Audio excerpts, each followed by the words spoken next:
All right, so you're ready for some seriously spooky stories, huh? You want a deep dive into some real pizza delivery nightmares? Yeah, you came to the right place. Oh, yeah, we've got a real doozy for you today. We're checking out this episode of Vile Visions Pod. Vile Visions? Yeah, a podcast that's known for its bone-chilling true stories. And Yeah, they've got some good ones. this one is all about pizza delivery drivers who encountered the totally unexpected On the job. on the job. That's a good one. Yeah, this first story takes us to a seemingly safe, quiet suburban town. But as we all know, appearances can be deceiving. Right. Our driver's already filling in for a colleague who just quit. Under mysterious circumstances. Yeah. Which instantly sets a slightly unsettling tone. Right. Yeah. So the stage is set. Our driver gets sent to this rundown house, like on the outskirts of town. Yeah. Overgrown lawn peeling paint. Yeah. That whole creepy abandoned vibe. It's a classic horror movie setup, right? Totally. Isolated. Yeah, he gets to the door and this elderly woman answers. Uh-oh. And there's no warm greeting, no smile. Oh, no. Just staring. Just a stare. As he's handing her the pizza, she hits him with this chilling question. What's that? Did you come alone? Oh, ooh. That's not good. And then it gets even creepier because a shadowy figure starts looming behind her. Oh, no. And our driver can hear voices outside the house. Outside the house? I mean, he's surrounded. Oh, my gosh, he's trapped. Yeah, he's trapped. So he does the only thing he can think of. What's he gonna do? Drops the pizza and runs, Runs away? leaving behind a whole lot of unanswered questions. Yeah, what was going on in there? Well, we find out later that house was occupied by some dangerous squatters. Oh, wow. So this wasn't just a spooky encounter. It was genuinely dangerous. Oh, my goodness. Okay, on to story number 2. This time we're in a totally different town with a new driver. Okay. And he's sent to an unfamiliar neighborhood that's poorly lit, you know, adding to that eerie feeling we talked about. Yeah, that's not good. So he meets the homeowner, an older man Okay. with this pale, almost ghostly face Oh, and a creepy little mustache. a mustache. Okay, so that right there, Yeah, that's scary. it's creepy. Right. So this guy invites the driver inside, What? offering him warmth from the cold. Inside the house? Against his better judgment, he accepts. Yeah. You shouldn't go inside the house. But sometimes you feel like you can't say no. Yeah, true. So he ends up in the house, and then the homeowner disappears for a minute. And then he reappears and points to this, like, pitch black basement, Oh, no. claiming that he needs his wallet from down there. Down in the basement. And as our driver is kind of hesitating, you know, not sure if he wants to go down there, he hears creaking coming from the basement steps. Oh, my God. It's those little details that really get under your skin. Yeah. And suddenly the homeowner lunges at him. What? Talk about a nightmare scenario. Oh, my gosh. He manages to fight back Does he? and escaped. Oh, The yeah. police get involved, but we don't know the outcome. We don't know. So it leaves you hanging, Yeah. wondering what really happened down there. Oh, yeah. Okay, let's move on to the third and final story in this episode of Vile Visions Pod. Right. This one takes isolation to a whole new level. Okay. We're talking a 20-minute drive deep into a dense forest to a building that looks totally abandoned. Oh, boy. I mean, if something goes wrong out there, Yeah. who's going to hear you scream? Nobody. So our driver approaches the building. He knocks. Yeah. But there's no answer. Just as he's about to leave, Oh. he notices something truly chilling.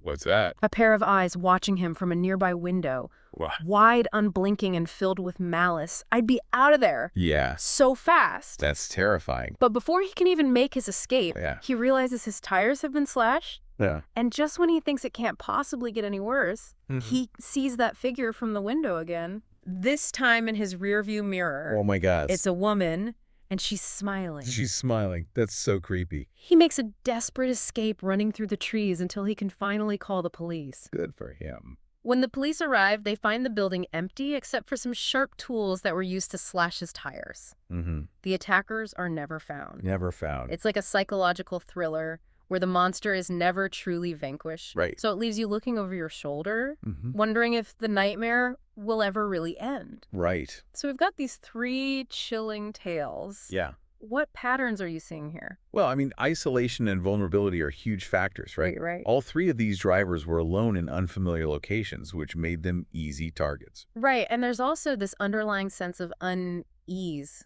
This, like, creeping dread that builds throughout each story. Yeah, it's like the atmosphere itself is contributing to this feeling of fear. Right. And then they use all those little details, like the creaking steps or the piercing eyes, really amplifies the dread. Yeah, but it's more than just creepy details, right? Yeah. It's like these stories are resonating with something deeper. Right. Like within us.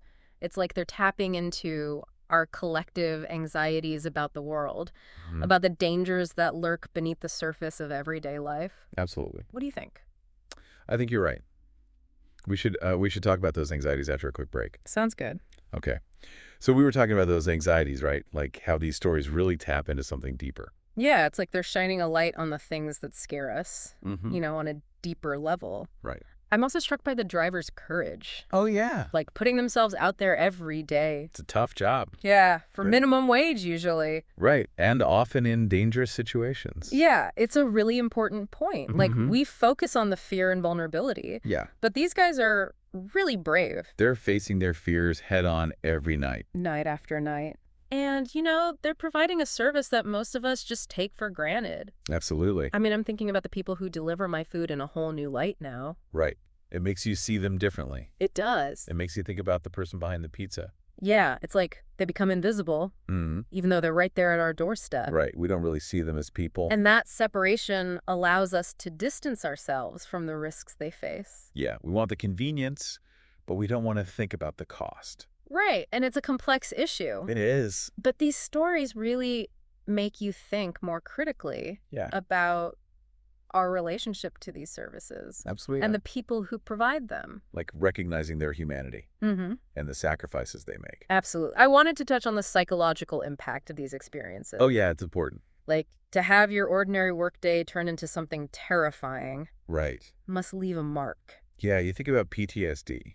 Oh, absolutely. That's got to be a concern. Yeah, the fear, the anxiety. The nightmares. Imagine going back to work after something like that happens. It's a lot to process. It is. And we rarely hear about this aspect of the job. True. It's like the trauma is hidden. Yeah. Just like the drivers themselves. Right. There's a stigma around mental health, especially in jobs like this. Yeah.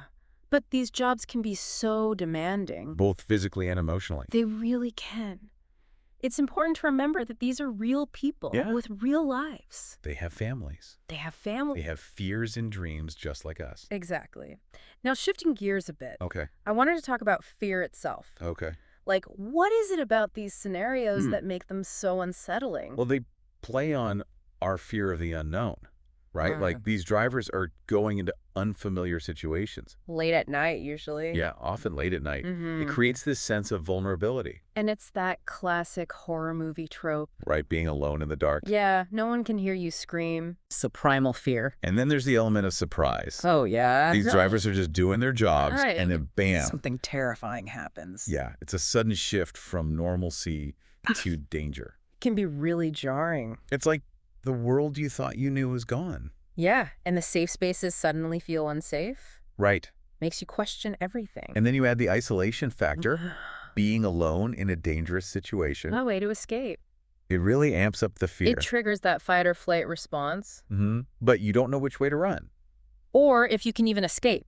And in those moments, your brain is just flooded with stress hormones. Yeah, can't think straight. It's a total system overload. It really is. So it's not just the physical threat. No, it's a psychological and physiological response. Exactly. And it can have lasting effects. Okay, so we've talked about the driver's vulnerability and the psychology of fear. But what about the perpetrators? Oh, that's a good question. Yeah. Like, what motivates someone to do this? To terrorize a pizza delivery driver. I mean, I don't think there's a simple answer. No, it's complicated. Yeah, it could be opportunism. Right. Like the squatters in that first story. They saw an easy target. But that figure in the woods. Yeah. The one who slashed the tires. I felt different. That felt malicious. Yeah, like it was planned. And the motive is a mystery. Which makes it even more unsettling. Yeah, because not knowing why can be more frightening than knowing. It feels random. It does. Like anyone could be a target. It makes us feel more vulnerable. It undermines our sense of order. Like we want to believe there are reasons. Right.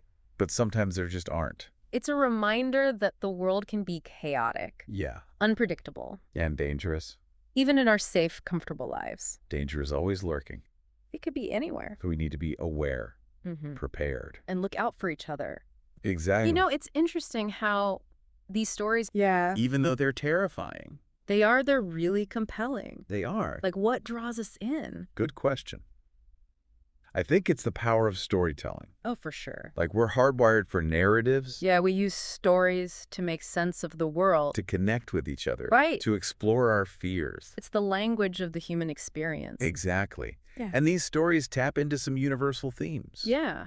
Vulnerability, fear, survival. They remind us that even in our modern world, we're still driven by those primal instincts. It's like they're holding up a mirror to our own humanity. Right, showing us the darkness and the light. And I think there's also an element of catharsis. Oh, yeah. Like, by listening to these stories, we're processing these fears. In a safe environment. It's like exposure therapy. It is.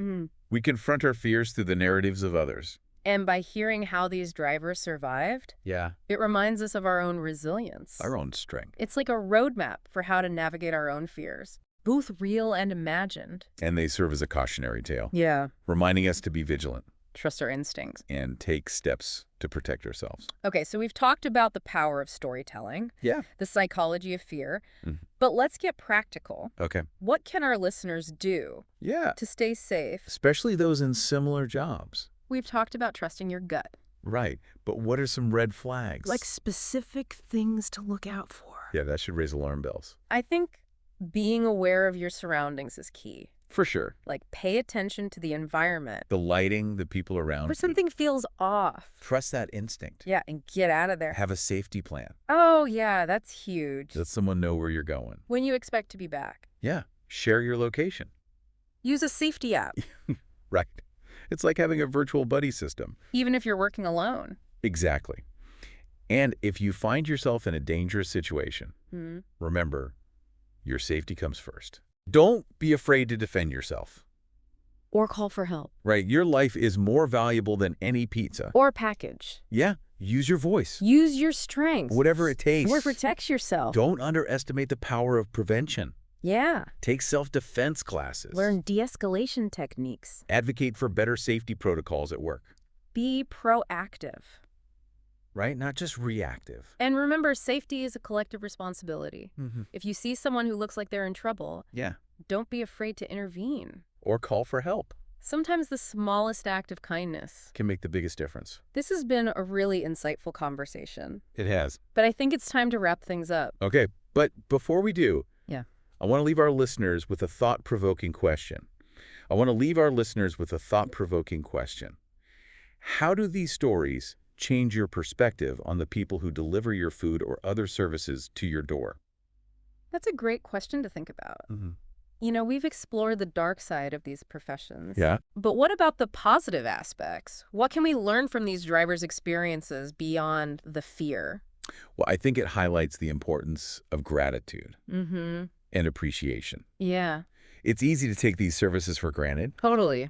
But there are real people putting themselves out there. Yeah. Often in tough situations. Yeah, to make our lives easier. Exactly. So the next time you order a pizza or get a ride share, take a moment to acknowledge the person. Yeah. Say thank you. Have a conversation. Yeah. Those little things make a difference. And don't forget to tip.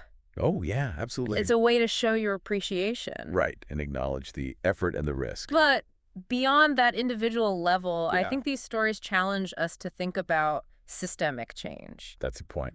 Like, what can we do as a society to make these jobs safer? Safer and more equitable. Yeah, we need to go beyond personal responsibility. Right. Demand better safety protocols from companies. Better lighting in neighborhoods. Yeah. Greater awareness of the risks. We can support organizations that advocate for workers' rights. Absolutely. Push for legislation. Hold companies accountable. It starts with changing our perception of these professions. Right. Recognizing their value. Treating them with respect. Dignity. It's about seeing them as individuals. Yeah. Not just anonymous service providers. Understanding that their lives are just as important. And their safety is just as valuable. These stories, as disturbing as they are, can be a catalyst for positive change. They can spark conversations. Raise awareness. Inspire action. That's what we hope to achieve with this deep dive. Absolutely. Leave you with a deeper understanding Of the complexities of these professions. Yeah, the risks. The human stories. We've explored the darkness. But also the resilience. The courage. The importance of community. So the next time you hear that knock at the door, or see those headlights. remember the stories we've shared. Remember the people behind the service. The risks they face. And the simple acts of kindness. That can make their jobs a little safer. A little brighter. Maybe those reflections will lead to a more compassionate world? For everyone. Well said. I think it's time to wrap up this deep dive. Okay. Stay safe out there, everyone. Be aware of your surroundings. And keep those pizza deliveries close to home. Until next time, keep exploring, keep learning, and keep diving deep